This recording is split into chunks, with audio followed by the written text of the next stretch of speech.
تو اگرچہ ہے تو بھی نکرہ ہے لیکن اس کے اندر اشتراک یہ کم کر دیا گیا ہے. تو اضافت معنویہ دو فائدوں میں سے ایک فائدے کے لیے آتی ہے. یہ بتا رہے ہیں کہ اضافت معنویہ معرفہ کے ساتھ آئے تو مضاف کو معرفہ بنانے کا فائدہ دیتی ہے، اور نکرہ کے ساتھ آئے تو مضاف کے اندر تخصیص کا معنی پیدا کرنے کا فائدہ دیتی ہے. وشرطها تجرید المضاف من التعریف. اضافت معنویہ بتا رہے ہیں کہ اس کے لیے شرط یہ ہے کہ مضاف یا معرفہ ہونے سے خالی ہو، کیونکہ دیکھیں آپ نے اس کے دو فائدے پڑھے ہیں نا، کہ مضاف کو یا تو معرفہ بناتی ہے یا پھر مضاف کے اندر قلت اشتراک پیدا کرتی ہے. تو معرفہ تو تبھی بنائے گی نا جب پہلے معرفہ نہیں ہے. اگر مضاف پہلے سے ہی معرفہ ہے تو پھر اضافت معنویہ کا کوئی فائدہ نہیں ہے. تو اضافت معنویہ کے اندر شرط یہ ہے کہ جو مضاف ہے یہ پہلے سے معرفہ نہ ہو، پہلے سے ہی نکرہ ہو. اب نکرہ ہے، نکرہ ہونے کے بعد یا تو اس نکرہ کو معرفہ بنا دے گی. اس مثال میں جیسا کہ آپ دیکھیں یہ نکرہ تھا مضاف، اس کو اس میں معرفہ بنا دیا معرفہ کی طرف اضافت کی وجہ سے، یا پھر یہ ہے کہ نکرہ تو تھا لیکن نکرہ کی جب نکرہ کی طرف اضافت کر دی گئی ہے تو اس کے اندر قلت اشتراک پیدا کر دیا گیا ہے. تو مضاف کے اندر یہ لازم اور ضروری ہے کہ مضاف پہلے سے معرفہ نہ ہو. اگر مضاف پہلے سے معرفہ ہے تو یہاں پر آپ اضافت معنویہ ذکر نہیں کر سکتے ہیں. یہ بتا رہے ہیں شرط ہوا، یعنی اضافت معنویہ کی شرط یہ ہے کہ مضاف یہ پہلے سے ہی معرفہ ہونے سے خالی ہو. اگر پہلے سے ہی معرفہ ہے تو وہاں پر آپ اضافت معنویہ نہیں لا سکتے ہیں. وما اجازہ الکوفیون من الثلاثۃ الاثواب وشبہہ من العدد ضعیف. یہ ایک اعتراض اور اس کا جواب ہے. اعتراض یہاں پر یہ ہوتا ہے کہ آپ نے کہا کہ اضافت معنویہ کے اندر شرط یہ ہے کہ مضاف معرفہ نہ ہو، جبکہ کوفی حضرات نے جیسی مثالوں کو جائز قرار دیا ہے. کوفی کہتے ہیں آپ ایسے کہہ سکتے ہیں الثلاثۃ الاثوابی الخمسۃ الدراہیمی، آپ اس طریقے سے کہہ سکتے ہیں. اب ان دونوں مثالوں میں اگر آپ دیکھیں گے کہ جو الثلاثۃ الاثوابی، یہاں پہ الثلاثہ یہ مضاف ہے اور معرفہ ہے، الخمسہ یہ دیکھیں یہ اس میں عدد ہے اور معرفہ ہے، تو معرفہ کی اضافت ہو رہی ہے. تو اضافت معنویہ میں معرفہ کو کوفیوں نے جائز قرار دیا ہے.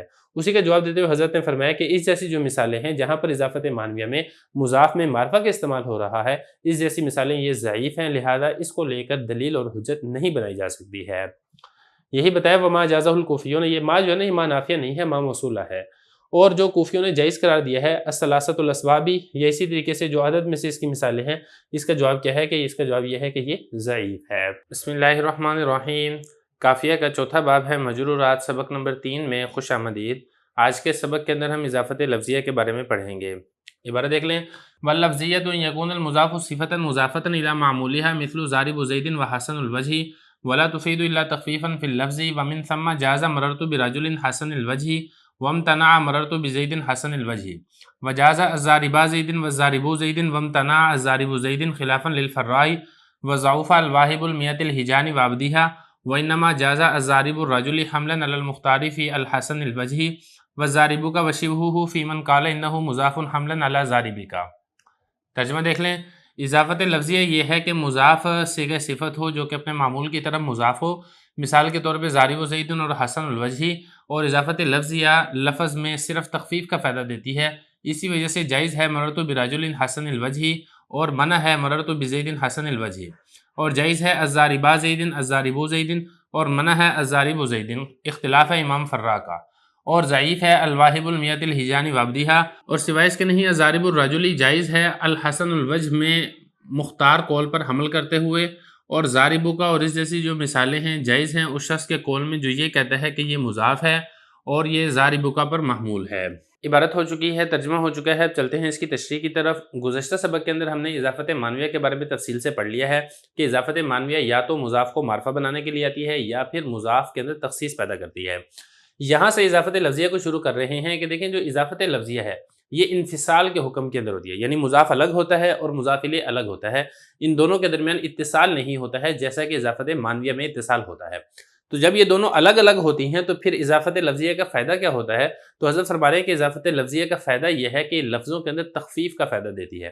یعنی یہ مضاف کو نہ تو معرفہ بناتی ہے اور نہ ہی مضاف کے اندر تخصیص پیدا کرتی ہے، صرف اور صرف لفظوں کے اندر تخفیف کرتی ہے. اب اضافت لفظیہ کے اندر جو تخفیف لفظی حاصل ہوتی ہے اس کی کل 3 صورتیں ہوتی ہیں. ایک صورت تو یہ ہے کہ جو تخفیف لفظی صرف مضاف کے اندر ہو، جیسے کہ اس کی مثال دیکھیں ضارب زیدن.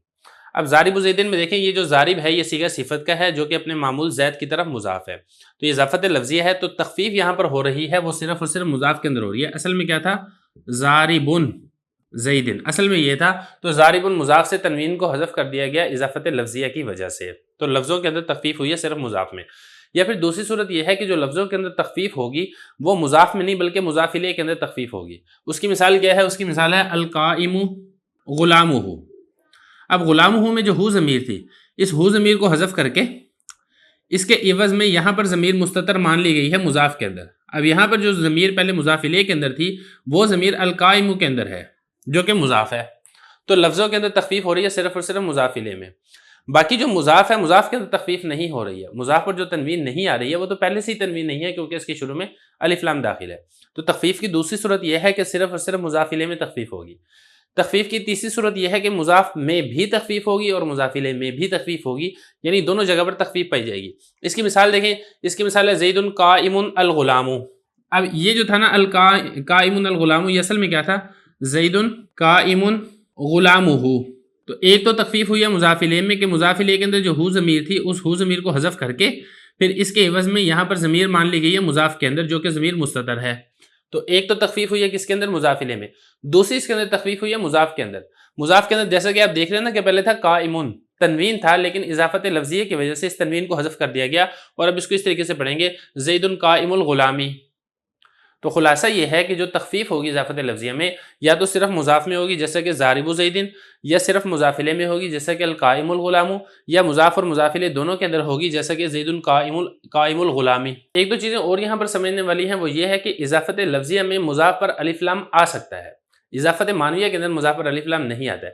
جیسا کہ اس مثال میں دیکھیں گے نا القائم، یہ مضاف ہے اور اس کے اوپر الف لام یہاں پر داخل ہو رہا ہے. دوسری بات آپ نے یہاں پر یہ سمجھنی ہے کہ اضافت لفظیہ کے اندر تخفیف کا ہونا بڑا ضروری ہے، یا تو مضاف میں ہو یا مضاف الیہ میں ہو یا مضاف اور مضاف الیہ دونوں کے اندر تخفیف ہو. اگر اضافت لفظیہ پائی جا رہی ہے لیکن اس کے اندر تخفیف نہیں ہے کسی صورت میں، تو وہاں پر اضافت لفظیہ لانا جائز اور درست نہیں ہے. یہ بالکل ایسے ہی ہے جیسا کہ آپ نے اضافت معنویہ کے اندر پڑھا تھا کہ اضافت معنویہ کے اندر تعریف یا تخصیص کا ہونا یہ لازم اور ضروری ہے. اگر تعریف بھی نہیں ہے، تخصیص بھی نہیں ہے، تو وہاں پر اضافت معنویہ نہیں آ سکتی ہے. اگر عبارت دیکھیں، فرما رہے ہیں کہ اضافت لفظیہ یہ ہے کہ مضاف صیغہ صفت ہو. صیغہ صفت کے بارے میں آپ کو تفصیل سے بتا چکا ہوں. صیغہ صفت میں مصدر ہوتا ہے، اسم فاعل، اسم مفعول، اسی طریقے سے صفت مشبہ، اسم تفضیل، یہ جو ہیں ان کو صیغہ صفت کہا جاتا ہے، اور اپنے معمول کی طرف مضاف ہو. جیسا کہ ان ساری مثالوں کے اندر صیغہ صفت اپنے معمول کی طرف مضاف ہے. مثال اس کی کیا ہوگا؟ ضارب زید اور حسن الوجہ.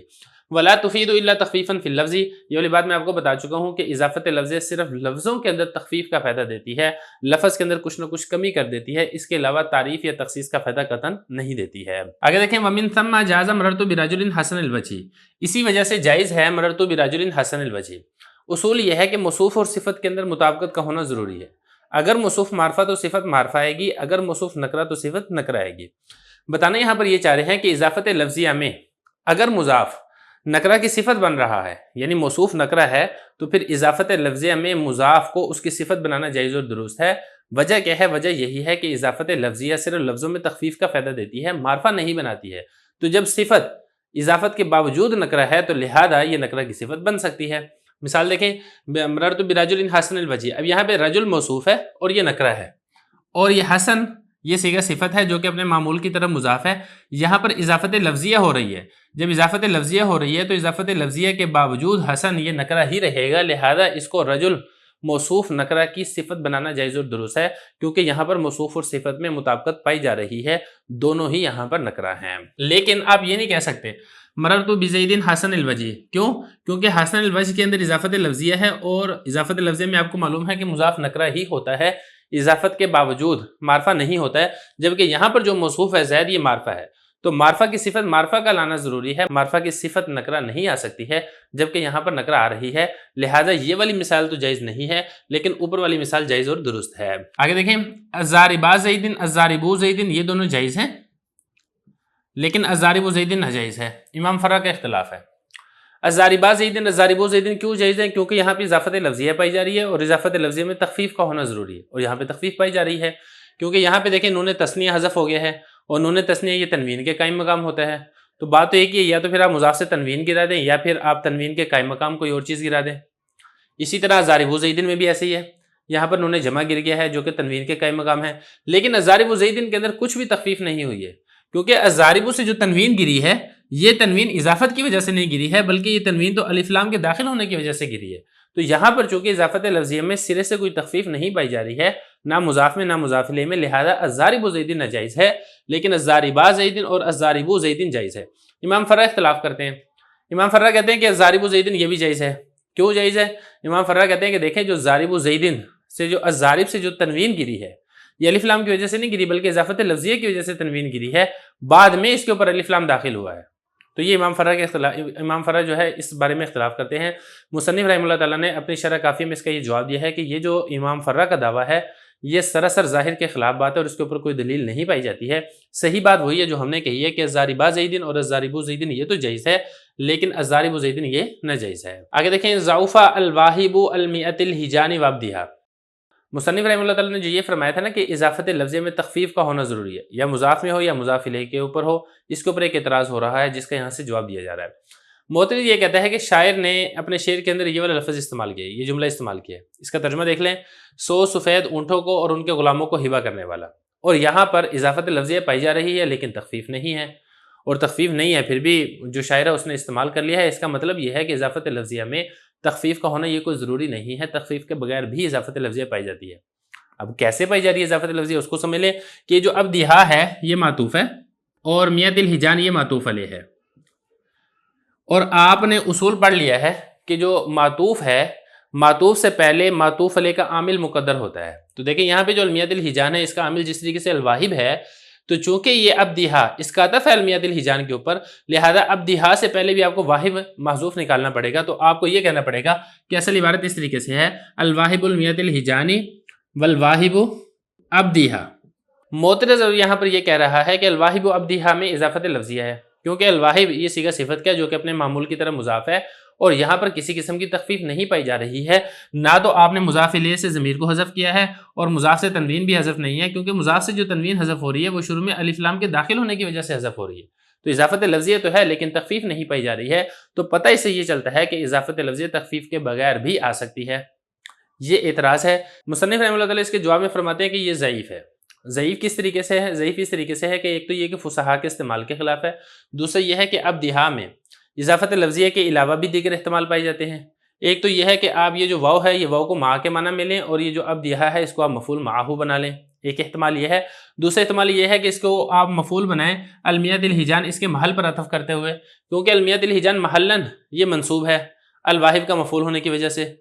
اور اسی طرح اس کے اندر ایک اور خرابی بھی پائی جا رہی ہے کہ یہاں پر یہ جو ہے نا المیت الحجان یہ اضافت معنویہ ہے، اور یہاں پر اضافت معنویہ میں آپ پڑھ چکے ہیں کہ مضاف کو یا تو معرفہ بنائے گی یا پھر مضاف کے اندر تخصیص پیدا کرے گی، لیکن یہاں پر المیہ یہ تو پہلے سے ہی معرفہ ہے، اضافت معنویہ تو پائی جا رہی ہے لیکن مضاف کے اندر اضافت معنویہ کی وجہ سے تعریف نہیں آ رہی ہے، مضاف کے اندر تخصیص نہیں آ رہی ہے۔ تو خلاصہ کلام یہ ہے کہ یہ جو شاعر کا مصرع ہے اس کے اندر بہت ساری خرابیاں پائی جاتی ہیں جس کی وجہ سے اس کو آپ دلیل نہیں بنا سکتے ہیں۔ انما جاز الضارب الرجل حملا علی المختار فی الحسن الوجہ۔ اضافت لفظیہ کے اندر اصول آپ پڑھ چکے ہیں کہ تخفیف کا ہونا ضروری ہے، یا مضاف میں ہوگی یا مضاف الیہ میں ہوگی یا پھر دونوں میں ہوگی۔ اگر تخفیف نہیں ہے تو آپ اضافت لفظیہ نہیں لا سکتے ہیں۔ یہ جو اصول ہے اس اصول سے ایک استثنائی صورت ذکر کر رہے ہیں کہ اضافت لفظیہ تو ہے لیکن تخفیف نہیں پائی جا رہی ہے۔ اب وہ کون سی صورت ہے؟ وہ صورت یہ ہے الضارب الرجل۔ یہ مثال ہے کہ یہاں پہ الضارب صیغہ صفت ہے، الرجل اپنے معمول کی طرح مضاف ہے، اضافت لفظیہ ہے لیکن اس کے باوجود تخفیف نہیں ہو رہی، نہ مضاف میں ہو رہی ہے نہ مضاف الیہ میں ہو رہی ہے، پھر بھی یہ جائز ہے۔ کیوں جائز ہے؟ کیونکہ اس کو الحسن الوجہ میں جو مختار صورت ہے اس کے اوپر محمول کیا گیا ہے۔ اب سوال ہی پیدا ہوگا کہ الحسن الوجہ میں کون سی مختار صورت ہے؟ تو دیکھیں سمجھنے کی بات یہ ہے کہ جو الحسن الوجہ ہے اس کے اندر کل 3 صورتیں بن سکتی ہیں۔ ایک صورت اس کے اندر یہ بنتی ہے کہ آپ الحسن میں جو الوجہ ہے اس کو فاعل ہونے کی وجہ سے آپ اس کے اوپر رفع پڑھیں۔ دوسری صورت اس کے اندر یہ بنتی ہے کہ آپ الوجہ کے اوپر نصب پڑھیں مفعول کے مشابہ ہونے کی وجہ سے، اور تیسری صورت اس کے اندر یہ بنتی ہے کہ آپ الوجہ کے اوپر جر پڑھیں مضاف الیہ ہونے کی وجہ سے۔ یعنی الحسن جو ہے یہ صیغہ صفت ہے، اضافت لفظیہ ہے، اپنے معمول کی طرف مضاف ہے، اور جس کی وجہ سے آپ الوجہ کے اوپر جر پڑھ رہے ہیں۔ یہ جو تیسری صورت ہے یعنی اس کے اندر اضافت لفظیہ آپ قرار دیں اور اس کے اوپر جر پڑھیں، یہ صورت زیادہ پسندیدہ ہے۔ یہ صورت زیادہ پسندیدہ اس لیے ہے کیونکہ یہاں پر تخفیف پائی جا رہی ہے۔ تخفیف اس لیے ہے کہ جو الوجہ ہے اصل میں اس کے آخر میں ضمیر تھا، وجہ ہی تھا، پھر ضمیر کو آخر سے حذف کر دیا گیا ہے، تو دیکھیں مضاف الیہ میں تخفیف ہو رہی ہے، لہذا اضافت لفظیہ یہاں پر بہتر اور پسندیدہ ہے۔ اب مسئلہ یہاں پر یہ سمجھے کہ یہ جو الضارب الرجل ہے اس کو الحسن الوجہ اس کے اوپر محمول کیا گیا ہے، اگرچہ دونوں کے اندر فرق ہے۔ اس کے فرق اس اعتبار سے ہے کہ یہاں پر تو ضمیر حذف ہو رہی ہے جبکہ الرجل میں کوئی ضمیر نہیں ہے، کہ یہاں پر بھی مضاف الیہ کے آخر میں ضمیر ہوتی ہے، اس کو حذف کر دیا جاتا ہے، ضمیر نہیں ہے، لیکن یہ دونوں آپس میں ملتے جلتے ہیں۔ تو یہ جو الضارب الرجل ہے اس کو اس کی مشابہت کی وجہ سے الضارب الرجل کو خلاف قیاس جائز قرار دیا گیا ہے۔ اب سوال یہ پیدا ہوتا ہے کہ مشابہ کس طریقے سے ہیں؟ مشابہ اسی طریقے سے ہے کہ جس طریقے سے الضارب الرجل میں جو مضاف ہے یہ صیغہ صفت ہے، الحسن میں بھی مضاف صیغہ صفت ہے، پھر جس طریقے سے الرجل میں مضاف الیہ معرف باللام ہے، ایسے ہی الوجہ میں بھی مضاف الیہ معرف باللام ہے۔ تو لہذا الضارب الرجل کو چونکہ الحسن الوجہ کے ساتھ مشابہت حاصل ہے، اس مشابہت کی وجہ سے خلاف قیاس اس کو جائز قرار دیا گیا ہے، اگرچہ اس کے اندر اضافت لفظیہ والی جو تخفیف ہے وہ نہیں پائی جا رہی ہے۔ تو یہ والی بات فرما رہے ہیں حضرت کہ الضارب الرجل یہ جائز ہے، کیونکہ اس کو الحسن الوجہ میں جو مختار صورت ہے جو کہ میں نے آپ کو بتا دی ہے، مضاف مضاف الیہ والی اضافت لفظیہ والی، اس کے اوپر اس کو محمول کیا گیا ہے۔ آگے دیکھیں الضارب کا وشبہہ، ضارب کا اور اس کی جو مشابہ صورتیں ہیں، اس کی مشابہ صورت یہ ہے کہ الضارب کا میں دیکھیں نا، یہ جو الضارب ہے یہ صیغہ صفت ہے اور یہ جو کاف ہے یہ مفعول کی ضمیر ہے۔ اس کی مشابہ صورت بھی آپ بنا سکتے ہیں، یہاں پر ضمیر ہے مخاطب کی، آپ اس میں ضمیر متکلم کی بنا لیں، جیسے کہ الضاربی، یہ اسی طریقے سے آپ اس کے اندر ضمیر غائب کی بنا لیں، الضاربہ۔ تو ان تینوں مثالوں کے اندر یہ حضرت فرما رہے ہیں کہ جائز ہے۔ جائز کس اعتبار سے ہے کہ اس کو ضاربوں کے اوپر محمول کیا گیا ہے۔ یہ ایک اور استثنائی صورت یہاں پر ذکر کی جا رہی ہے، اضافت لفظیہ کے اندر تخفیف کا ہونا ضروری ہے، لیکن جس طریقے سے الضارب الرجل اس کو ایک استثناء کر دیا گیا ہے اس قاعدے اور کلیے سے کہ اضافت لفظیہ ہے، تخفیف نہیں ہے، بالکل ایسے ہی الضارب کا الضاربی الضاربہ اس جیسی جو مثالیں ہیں اس کو بھی اس قاعدے کلیے سے مستثنیٰ کر دیا گیا ہے، یعنی اضافت لفظیہ تو پائی جا رہی ہے لیکن تخفیف نہیں ہے۔ اب یہاں پہ دیکھیں الضارب یہ صیغہ صفت ہے، کاف اپنے معمول کی طرف مضاف ہو رہا ہے لیکن تخفیف نہیں ہے، نہ تو مضاف میں تخفیف ہے نہ ہی مضاف الیہ میں تخفیف ہے، کیونکہ جو مضاف سے تنوین حذف ہو رہی ہے یہ تنوین اضافت لفظیہ کی وجہ سے حذف نہیں ہو رہی ہے، بلکہ یہ جو تنوین ہے شروع میں الف لام کے داخل ہونے کی وجہ سے حذف ہو رہی ہے۔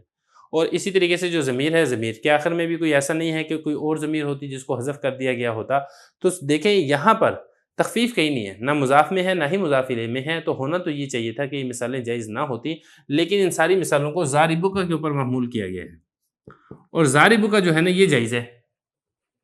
ضاربہ کا جائز اس لیے ہے کہ یہاں پہ تخفیف پائی جا رہی ہے، تخفیف اس طریقے سے پائی جا رہی ہے کہ یہاں پہ صیغہ صفت اپنے معمول کی طرف مضاف ہے، ضاربن تھا تو مضاف سے تنوین کو حذف کر دیا گیا ہے، تو یہ چونکہ اس کے ساتھ مشابہ ہے۔ مشابہ کس طریقے سے ہے کہ جس طریقے سے یہاں پر مضاف صیغہ صفت ہے یہاں پر بھی مضاف صیغہ صفت ہے، جس طریقے سے یہاں پر جو مضاف الیہ ہے وہ مفعول کی ضمیر ہے، بالکل ایسے ہی یہاں پر جو مضاف الیہ ہے وہ مفعول کی ضمیر ہے، تو یہ جلی جو مثالیں ہیں اس کو اس کے ساتھ مشابہ ہونے کی وجہ سے جائز قرار دیا ہے، وگرنہ قاعدے کلی اور اصول کا تقاضا یہ تھا کہ یہ جو مثالیں ہیں یہ جائز نہ ہوتی، کیونکہ یہاں پہ اضافت لفظیہ والی جو تخفیف ہے وہ نہیں پائی جا رہی ہے۔ یہی بتا رہے ہیں کہ ضاربہ کا اور اس جیسی جو مشابہ صورتیں ہیں، جو شخص یہ کہتے ہیں کہ یہ مضاف ہے، اس کو حمل کرتے ہوئے ضاربہ کا کے اوپر اس کو جائز قرار دیا گیا ہے۔ بسم اللہ الرحمن الرحیم۔ کافیہ کا چوتھا باب ہے مجرورات، سبق نمبر 4 میں خوش آمدید۔ آج کے سبق کے اندر ہم موصوف کی اضافت صفت کی طرف یا صفت کی اضافت موصوف کی طرف اور اسی طریقے سے کچھ مثالیں ہیں ان کے بارے میں پڑھیں گے۔ عبارت دیکھ لیں، وَلَا يُضَافُ مَوْصُوفٌ إِلَى صِفَةٍ وَلَا صِفَةٌ إِلَى مَوْصُوفِهَا وَمِثْلُ مَسْجِدُ الْجَامِعِ وَجَانِبُ الْغَرْبِجِ وَصَلَاةُ الْأُولَى وَبَقْلَةُ الْحَمْقَاءِ مُتَأَوَّلٌ وَمِثْلُ جَرْدُ قَطِيفَةٍ وَأَخْلَاقُ ثِيَابٍ مُتَأَوَّلٌ وَلَا يُضَافُ اسْمٌ مُمَاثِلٌ لِلْمُضَافِ إِلَيْهِ فِي الْعُمُومِ وَالْخُصُوصِ كَلَيْثٍ وَأَسَدٍ وَحَبْسٍ وَمَنْعٍ لِعَدَمِ الْفَائِدَةِ بخلاف كل الدراهم وعين الشيء فإنه يختص به وقولهم سعيد كرز ونحوه متأول۔ ترجمہ دیکھ لیں، اور موصوف مضاف نہیں ہوتا ہے صفت کی طرف اور نہ ہی صفت مضاف ہوتی ہے اپنے موصوف کی طرف، اور اس جیسی مثالیں مسجد الجامع، جانب الغربی، صلاۃ الاولیٰ، بقلۃ الحمقاء ان میں تعویل کی گئی ہے، اور اس جیسی مثالیں جرد قطیفۃ، اخلاق ثیاب ان میں بھی تعویل کی گئی ہے۔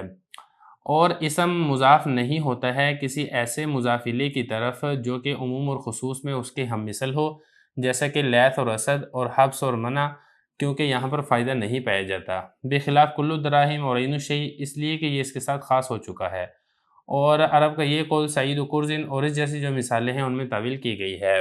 عبارت اور ترجمہ ہو چکا ہے، اب چلتے ہیں اس کی تشریح کی طرف۔ پہلا مسئلہ حضرت نے یہ بیان کیا ہے کہ موصوف کی اضافت صفت کی طرف کرنا یا صفت کی اضافت موصوف کی طرف کرنا یہ جائز اور درست نہیں ہے۔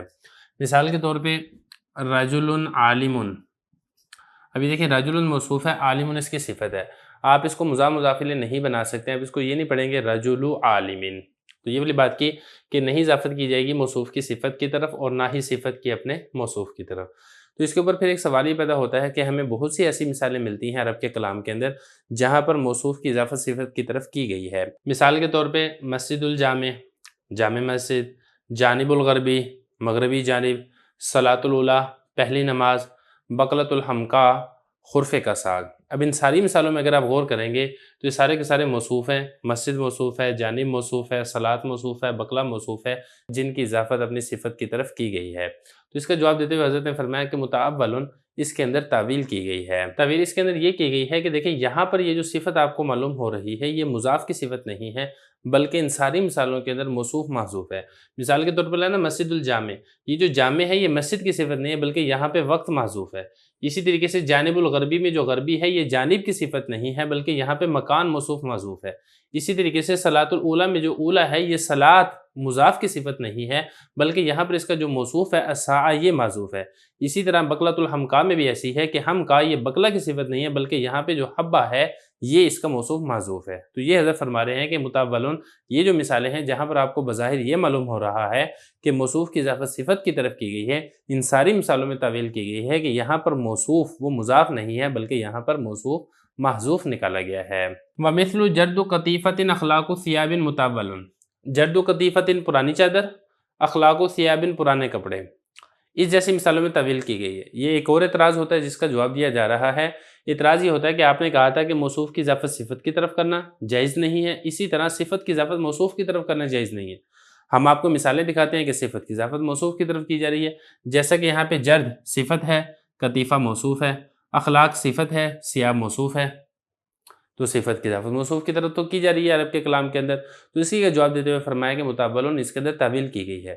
تعویل اس طریقے سے کی گئی ہے کہ یہ جو جرد و قطیفۃ ہے یہ اصل میں تھا قطیفۃ جرد، اور یہ جو اخلاق و ثیاب ہے یہ اصل میں تھا ثیاب اخلاق، پرانی چادر اور پرانے کپڑے۔ تو اصل میں یہ تھا، پھر اس میں یہ ہوا کہ اس کا جو موصوف تھا اس موصوف کو حذف کر دیا گیا۔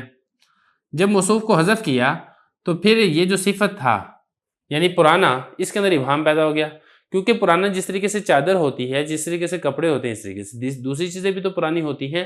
تو اس ابہام کو دور کرنے کے لیے یہاں پر تمیز لے کر آئے ہیں۔ تو یہ جو آپ کو قطیفہ نظر آ رہا ہے یہ قطیفہ موصوف نہیں ہے بلکہ یہ قطیفہ تمیز ہے جرد کی۔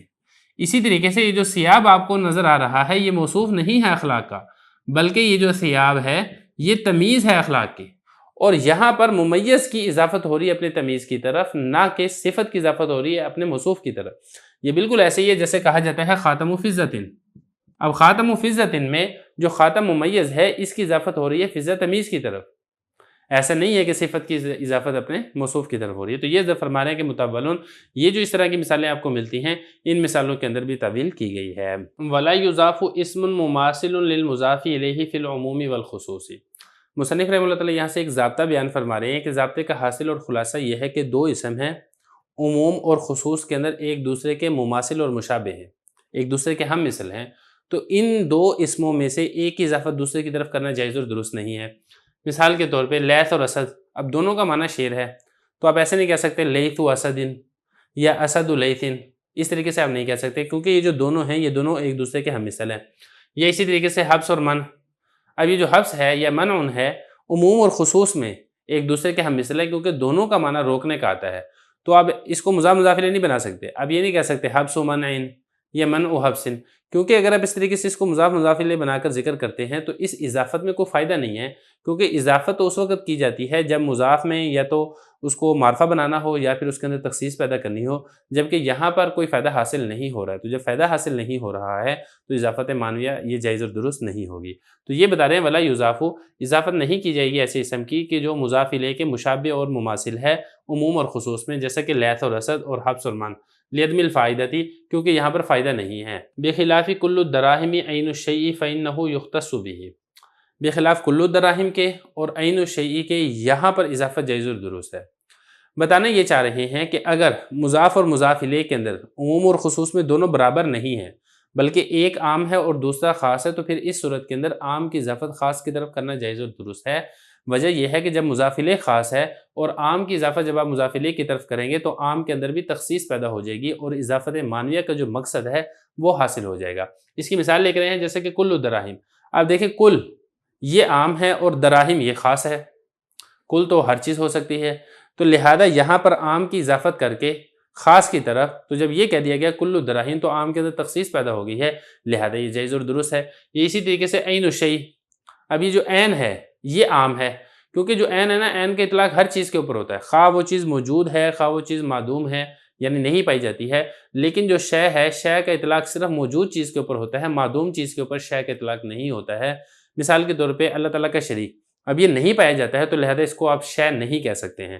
تو خلاصہ یہ ہے کہ عین الشیء میں جو عین ہے یہ عام ہے، شے یہ خاص ہے، لہذا عین کی اضافت شے کی طرف کرنا جائز و درست ہے، کیونکہ جب عام کی اضافت آپ خاص کی طرف کریں گے تو عام کے اندر بھی تخصیص والا معنی پیدا ہو جائے گا، جو کہ اضافت معنویہ کا حاصل اور مقصود ہے۔ تو یہ والی بات کر رہے ہیں کہ کل الدراہم ہے یا عین الشیء، یہ جائز ہے، کیوں؟ فإنه یختص به، اس لیے کہ اس صورت میں یہ جو مضاف ہے اس کے اندر تخصیص پیدا کر دی جائے گی، بھی یعنی مضاف الیہ کی وجہ سے یا مضاف الیہ کے ساتھ۔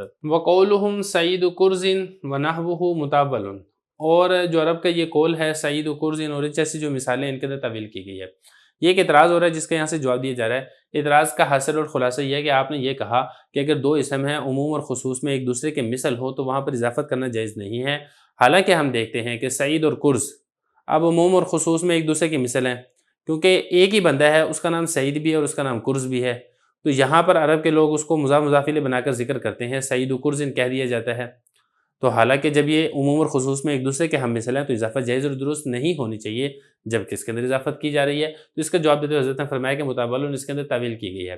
تعویل اس کے اندر اس طریقے سے کی گئی ہے کہ جو سعید ہے نا، سعید سے مسمى یعنی ذات سعید یہ مراد ہے، اور جو کرز ہے کرز سے نام یہ مراد ہے۔ تو جب یہ والی تعویل آپ نے کر لی، ایک لفظ سے آپ نے مسمى مراد لے لیا، دوسرے لفظ سے آپ نے اسم مراد لے لیا، تو پھر لہذا عموم اور خصوص میں دونوں برابر نہیں رہے ہیں، لہذا ایک کی اضافت دوسرے کی طرف کرنا جائز اور درست ہو جائے گا۔ اصل میں آپ یہ سمجھیں کہ جو کوئی قاعدہ ہے یا کوئی جو ضابطہ ہے، یہ اکثر استعمال کو سامنے رکھ کے بنایا جاتا ہے۔ پھر جو کوئی ایسی مثالیں مل جاتی ہیں عرب کے کلام کے اندر جو اس قاعدے اور کلیے کے خلاف ہوتی ہیں، تو اس میں یہ دیکھا جاتا ہے کہ اگر اس کے اندر کوئی تعویل کی جا سکے تو پھر تعویل کر دی جاتی ہے، اگر تعویل کرنا اس کے اندر ممکن نہ ہو تو پھر شاذ کہہ کے اس کو چھوڑ دیا جاتا ہے۔ تو یہی والی مثالیں ہیں کہ ایک قاعدہ اور کلیہ آپ نے پہلے بتا دیا کہ موصوف کی اضافت صفت کی طرف کرنا یا صفت کی اضافت موصوف کی طرف کرنا جائز نہیں ہے، اسی طریقے سے جو دو اسم ہم مثل ہیں تو ان میں سے ایک کی اضافت دوسری طرف کرنا جائز نہیں ہے۔ لیکن پھر جو ایسی مثالیں آپ کو ملی ہیں جہاں پر اس قاعدے کی خلاف ورزی پیش آ رہی ہے تو اس کے بارے میں کیا کر دیا گیا، اس کے اندر کوئی نہ کوئی تعویل کر دی گئی۔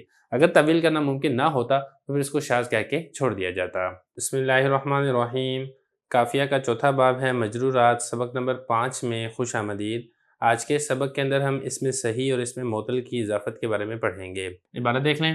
وَإِذَا أُضِيفَ الْإِسْمُ الصَّحِيحُ أَوِ الْمُلْحَقُ بِهِ إِلَى يَاءِ الْمُتَكَلِّمِ كُسِرَ آخِرُهُ وَالْيَاءُ مَفْتُوحَةٌ أَوْ سَاكِنَةٌ فَإِنْ كَانَ آخِرُهُ أَلِفًا تُثْبَتُ وَهُذَيْلٌ تُقَلِّبُهَا لِغَيْرِ التَّثْنِيَةِ يَاءً وَإِنْ كَانَ يَاءً أُدْغِمَتْ وَإِنْ كَانَ وَاوًا قُلِبَتْ يَاءً وَأُدْغِمَتْ وَفُتِحَتِ الْيَاءُ لِلسَّاكِنَيْنِ۔ ترجمہ دیکھ لیں۔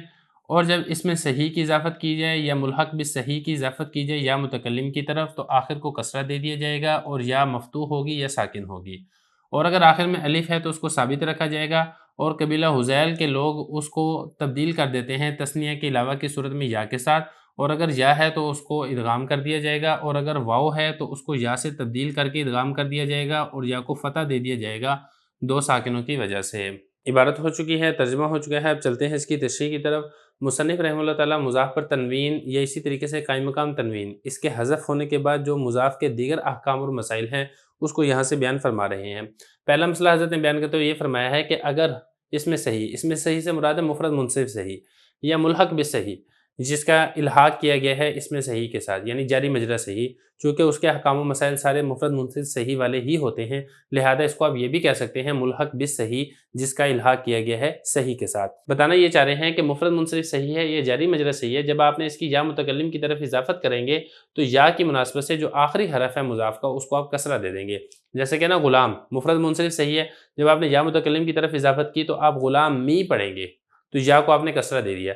اسی طریقے سے دلوی یہ جاری مجرا صحیح ہے، آخر میں واو ماقبل ساکن ہے، تو لہذا یہاں پر بھی جب آپ نے یا متکلم کی طرف اضافت کی تو واو کو کسرہ دے دیں گے۔ اسی طریقے سے زبجی میں بھی یہی ہے، جاری مجرا صحیح ہے، اور جب اس کی یا متکلم کی طرف اضافت کی گئی تو زبجن میں جو آخر میں یا ہے اس کو آپ کسرہ دے دیں گے یا کی مناسبت سے۔ پھر جو مضاف الیہ ہے، مضاف الیہ میں پھر دو صورتیں ہیں، ایک صورت تو یہ ہے کہ آپ اس کو ساکن پڑھ دیں یا کو، اور آپ اس کو ایسے پڑھیں غلامی دلوی زبجی، ایک یہ طریقہ ہے۔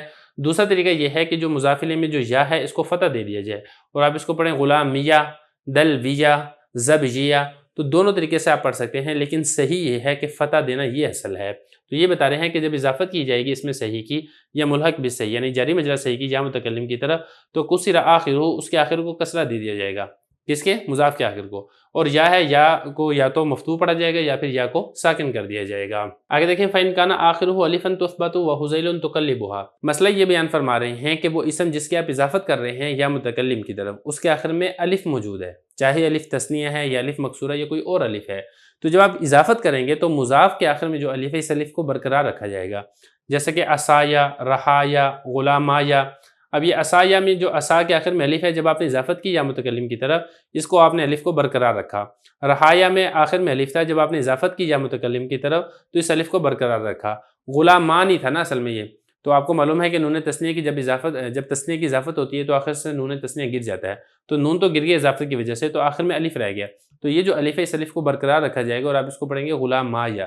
تو مطلب کہنے کا یہ ہے کہ جو آخر میں الف ہے اس کو ایسا نہیں کیا جائے گا کہ یا کے ساتھ تبدیل کر کے یا کا یا میں ادغام کر دیجیے اور آپ اس کو یہ پڑھیں عصیا، رحیا، اس طریقے سے نہیں کیا جائے گا۔ لیکن جو قبیلہ حذیل والے لوگ ہیں وہ اس کے اندر اختلاف کرتے ہیں، وہ یہ کہتے ہیں کہ تثنیہ کے علاوہ، یعنی یہ جو تثنیہ ہے، تثنیہ کو تو ایسے ہی پڑھا جائے گا جس کے آخر میں الف تثنیہ موجود ہے مضاف کے آخر میں، اس میں تو اس الف کو یا کے ساتھ تبدیل نہیں کریں گے۔ اس کے علاوہ اگر کوئی اسم ایسا ہے جس کے آخر میں الف موجود ہے، اس الف کو یا کے ساتھ تبدیل کر کے یا کا یا میں ادغام کیا جائے گا۔ تو گویا کہ قبیلہ حذیل والے جو لوگ ہیں اس کو عصایا نہیں پڑھیں گے بلکہ الف کو یا کریں گے اور پھر یا کا یا میں ادغام کر دیں گے، تو یہ اس طریقے سے ہو جائے گا عصیا۔ اسی طریقے سے رحایا میں الف کو یا کر کے یا کا یا میں ادغام کریں گے تو یہ بن جائے گا رحیا، اس طریقے سے۔ تو یہ بتا رہے ہیں فَإِنْ كَانَ آخِرُهُ، اگر مضاف کے آخر میں الف ہے تو اس الف کو برقرار رکھا جائے گا، لیکن جو قبیلہ حذیل کے لوگ ہیں تُقَلِّبُهَا، اس الف کو تبدیل کر دیتے ہیں، کس کے ساتھ؟ یا کے ساتھ تبدیل کر دیتے ہیں، لیکن یہ جو تبدیلی ہے یہ تثنیہ کے علاوہ میں کی جاتی ہے۔ اگر تثنیہ ہے تو تثنیہ کے الف کو یا کے ساتھ تبدیل قبیلہ حذیل والے بھی نہیں کرتے ہیں۔ وَإِنْ كَانَ يَاءً أُدْغِمَتْ، مسئلہ یہ ہے کہ وہ اسم جس کی آپ اضافت کر رہے ہیں اس کے آخر میں یا موجود ہے، چاہے وہ یا اس کی اصلی ہو جیسا کہ قاضی، یا پھر یہ جو یا ہے اس کی تثنیہ کی یا ہو جیسا کہ رجلینی حالت نصبی اور جری میں، اس میں جو یا ہے یہ تثنیہ کی یا ہے، یا پھر وہ جو یا ہے جمع کی یا ہو حالت نصبی اور جری میں، جیسا کہ پڑھا جاتا ہے مسلمینہ۔ جب آپ ان سارے اسموں کی اضافت کریں گے یا متکلم کی طرف تو یا کا یا کے اندر ادغام کر دیں گے اور جو متکلم کی یا ہے اس یا کو آپ فتح دے دیں گے، جیسا کہ قاضی ہے نا، جب آپ نے اس کی یا متکلم کی طرف اضافت کی تو پھر آپ اس کو یہ پڑھیں گے قاضیہ، یا کا یا میں ادغام کر کے جو متکلم کی یا اس کو فتح دے دیں گے۔ فتح اس لیے دیں گے تاکہ التقاء ساکنین لازم نہ آئے۔ اسی طریقے سے رجلینی ہے، جب آپ نے اس کی اضافت کی یا متکلم کی طرف تو نون تثنیہ تو حذف ہو جائے گا، نون تثنیہ حذف ہو گیا، اور جب آپ اضافت کریں گے یا متکلم کی طرف تو یہ جو دونوں یا ہیں ان دونوں یا کا آپس میں ادغام کر کے جو یا ہے اس یا کو فتح دے دیا جائے گا اور اس کو پڑھیں گے رجلیہ۔ یہ اسی طریقے سے مسلمین تھا، یہ جب آپ نے اس کی اضافت کی یا متکلم کی طرف، نون جمع تو حذف ہو جاتا ہے جیسا کہ آپ کو معلوم ہے، تو جب آپ نے یا متکلم کی طرف اضافت کی تو پھر یہ جو دو یا اکٹھی ہوگی ان دو یا کا آپس میں ادغام کر کے آخر میں جو متکلم کی ہے اس کو فتح دے دیا جائے گا اور اس کو پڑھا جائے گا مسلمیہ۔ تو یہ بتا رہے ہیں وَإِنْ كَانَ يَاءً أُدْغِمَتْ، اگر یا ہو تو پھر اس میں ادغام کر دیا جائے گا۔ وَإِنْ كَانَ وَاوًا قُلِّبَتْ يَاءً وَأُدْغِمَتْ وَفُتِحَتِ الْيَاءُ لِسَاكِنَيْنِ، اور اگر آخر میں واو ہو، یعنی وہ اسم جس کی آپ اضافت کر رہے ہیں اس کے آخر میں یا نہیں ہے بلکہ اس کے آخر میں واو ہے، تو جب آپ نے اس کی یا متکلم کی طرف اضافت کرنی ہے تو واو کو یا کر کے یا کا یا میں ادغام کر دینا ہے، جیسا کہ اس کی مثال ہے مسلمون حالت رفع میں۔ اب حالت رفع میں آپ کو معلوم ہے کہ واو آتی ہے، تو جب آپ نے اس کی یا متکلم کی طرف اضافت کرنی ہے تو نون جمع تو گر جائے گا، تو جب آخر میں آپ نے یا لگایا تو پھر یا کی مناسبت سے جو ماقبل واو ہے اس واو کو بھی یا کر دیا جائے گا، اس واو کو بھی آپ نے یا کیا پھر یا کا یا میں ادغام کر دیں گے تو آپ اس کو پڑھیں گے مسلمیہ، اور آخر میں جو یا متکلم کے اس کو فتح اس لیے دیا جائے گا تاکہ التقاء ساکنین کی خرابی لازم نہ آئے۔ تو یہی والی بات کر رہے ہیں کہ جو آخر میں جو یا ہے اس کو فتح اس لیے دیا جائے گا لساکنین، التقاء ساکنین کی وجہ سے، چاہے اس کے پہلے ہی مضاف کے آخر میں یا ہو یا پھر مضاف کے آخر میں واو تھی پھر اس واو کو یا کے ساتھ تبدیل کر دیا جائے، دونوں صورتوں کے اندر جو متکلم کی یا ہے اس یا کے اوپر فتح آئے گا التقاء ساکنین کی خرابی سے بچنے کے لیے۔ تو یہ بتا رہے ہیں وَإِنْ كَانَ وَاوًا، اور اگر مضاف کے آخر میں واو ہے تو اس واو کو یا کریں گے اور یا کا یا کے اندر ادغام کر دیں گے اور جو یا ہے متکلم کی اس یا کو فتح دے دیا جائے گا لساکنین، دونوں ساکنوں کی وجہ سے۔ بسم اللہ الرحمن الرحیم۔ کافیہ کا چوتھا باب ہے مجرورات، سبق نمبر 6 اور آخری سبق میں خوش آمدید۔ آج کے سبق کے اندر ہم اسماء ستہ مکبرہ کی اضافت کے بارے میں پڑھیں گے۔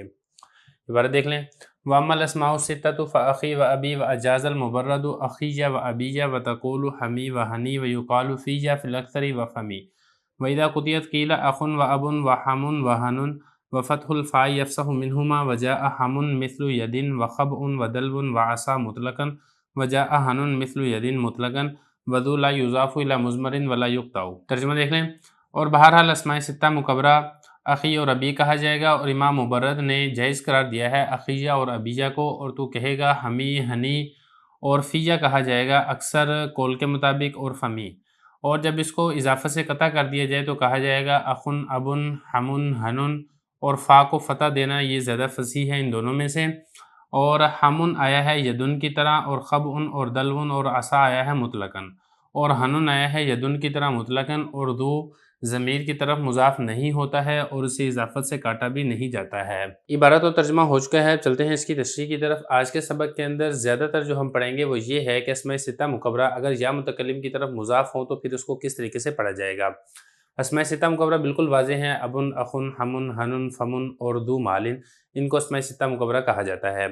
اور جب یہ یا متکلم کی طرف مضاف ہوں تو پھر مضاف کے اوپر کیا اعراب آئے گا اسی کو واضح کر رہے ہیں۔ سب سے پہلے تو بات آپ یہ سمجھیں کہ جیسے اسماء ستہ مکبرہ ہے نا، اخن، اخن، ہمن اور ہنن، اصل میں یہ واو ہے یہاں پہ، یہ جو ابن ہے نا اصل میں ہے ابون، اخن ہے تو اخن اصل میں ہے اخون، ہمن ہے تو ہمن اصل میں ہے ہمون، ہنن ہے تو ہنن اصل میں ہے ہنون۔ تو پھر اس میں یہ ہوا کہ یہ جو آخر میں واو تھا، واو کو حذف کر کے جو ضمہ تھا وہ ضمہ نقل کر کے ماقبل حرف کو دے دیا گیا، تو اصل کے اندر واو ہے۔ لیکن جب آپ اس کو یا متکلم کی طرف مضاف کریں گے تو جو واو اصل میں موجود تھی حذف ہو گئی، وہ واو لوٹ کر واپس نہیں آئے گی۔ مثال کے طور پہ جب آپ اس کی اضافت کریں گے تو آپ اسی کے ساتھ ہی یا متکلم لگا کے آپ اس کو پڑھ دیں گے ابی۔ اخن کی جب آپ اضافت کریں گے تو اسی کے ساتھ یا متکلم لگا کے آپ اس کو پڑھ دیں گے اخی۔ ہمن کی جب آپ اضافت کریں گے یا متکلم کی طرف تو ہمی کہہ دیں گے، اور ہنن کی جب آپ اضافت کریں گے تو پھر اس کو کہہ دیں گے ہنی۔ تو جو واو ہے جو حذف ہو گئی ہے وہ واو واپس لوٹ کر نہیں آئے گی۔ لیکن جو امام مبرد رحمہ اللہ تعالیٰ ہیں وہ تھوڑا سا اختلاف کرتے ہیں۔ امام مبرد رحمہ اللہ تعالیٰ نے اس کو جائز قرار دیا ہے کہ آپ اس کو ایسے بھی پڑھ سکتے ہیں، ابی، اخی، ہمی، ہنی، اور امام مبرد فرماتے ہیں کہ آپ اس کے ساتھ ساتھ جو حذف شدہ واو ہے اس کو آپ واپس لیں اور واو کو پھر یا کر کے یا کا یا میں ادغام کر دیں، بالکل ایسے ہی جیسا کہ ہم نے گزشتہ سبق کے اندر کیا تھا۔ جیسا کہ ہم نے پڑھا تھا نا مسلم موجہ تھا، مسلم موجہ کے اندر کیا کیا تھا، واو کو یا کر کے یا کا یا میں ادغام کر دیا تھا۔ امام مبرد فرماتے ہیں کہ یہاں پر بھی آپ ایسے ہی کر سکتے ہیں کہ جو اب ون ہے یہ واو کو آپ واپس لیں، اور جب آپ یا متکلم کی طرف اضافت کریں گے تو واو کو یا کریں، یا کا یا میں ادغام کر کے اس کو پڑھ دیں ابی جا، یا اسی طریقے سے اخون ہے تو واو واپس لیں اور واو کو یا کر کے یا کا یا میں ادغام کر دیں اور آپ اس کو پڑھ دیں اخیہ۔ تو امام مبرد رحمہ اللہ تعالیٰ اس کو جائز قرار دیتے ہیں۔ تو یہ بتا رہے ہیں کہ اسماء ستہ مکبرہ جو ہیں اخی اور ابی اس طریقے سے اس کو پڑھا جائے گا، یعنی حذف شدہ واو واپس نہیں لوٹے گی، لیکن امام مبرد رحمہ اللہ تعالیٰ جائز قرار دیتے ہیں کہ اس کو اخن ہے تو آپ اس کو اخیہ پڑھ دیں، ابن ہے تو آپ اس کو ابیہ پڑھ دیں۔ اسی طرح اگر ہمن ہے تو آپ اس کو ہمی پڑھ دیں، ہنن ہے تو آپ اس کو ہنی پڑھ دیں۔ وَيُقَالُ فِيَّ فِي الْأَكْثَرِ وَفَمِي، یہ فمن کے بارے میں بتا رہے ہیں۔ فمن کے بارے میں تفصیل سمجھ لیں کہ جو فمن ہے نا یہ اصل میں ہے فوہن، تو پھر اس میں ہوا یہ کہ آخر سے ہا کو حذف کر دیا گیا، اور یہ جو واو ہے اس واو کو خلاف قیاس میم سے تبدیل کر دیا گیا، اور یہ جو ہا کا ضمہ اور تنوین تھی یہ میم کے اوپر لیا ہے تو یہ بن گیا فمون۔ اب جب آپ اس کے ساتھ یا متکلم لگائیں گے تو اس کو کس طریقے سے پڑھیں گے؟ تو بعض حضرات تو یہ فرماتے ہیں کہ بس آپ اسی کے ساتھ یا متکلم لگا دیں اور کچھ بھی نہ کریں۔ فمن ہے تو فمن کے ساتھ جب آپ یا متکلم لگائیں تو یہ بن جائے گا فمی، یا کی مناسبت سے جو میم ہے میم کو آپ کسرہ دے دیں تو یہ فمی بن گیا، تو کچھ بھی کرنے کی ضرورت نہیں ہے۔ لیکن جس قول کو ترجیح دی گئی ہے وہ یہ ہے کہ فمن اصل میں جو کہ فو ہے نا واو ہے، تو جب آپ اس کی یا متکلم کی طرف اضافت کریں گے تو یہ واو واپس لوٹ آئے گی۔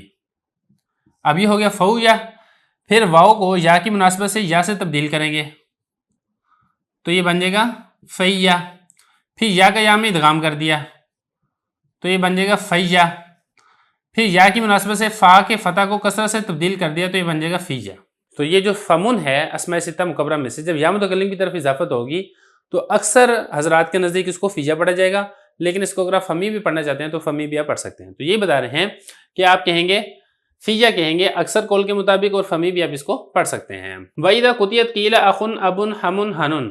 اگلا مسئلہ اسماء ستہ مکبرہ کے بارے میں آپ کو بتا چکا ہوں کہ اصل میں یہاں پہ واو موجود تھی، ابن ہے تو ابون تھا، اخن ہے تو اخون تھا، ہمن ہے تو اصل میں کیا تھا ہمون تھا۔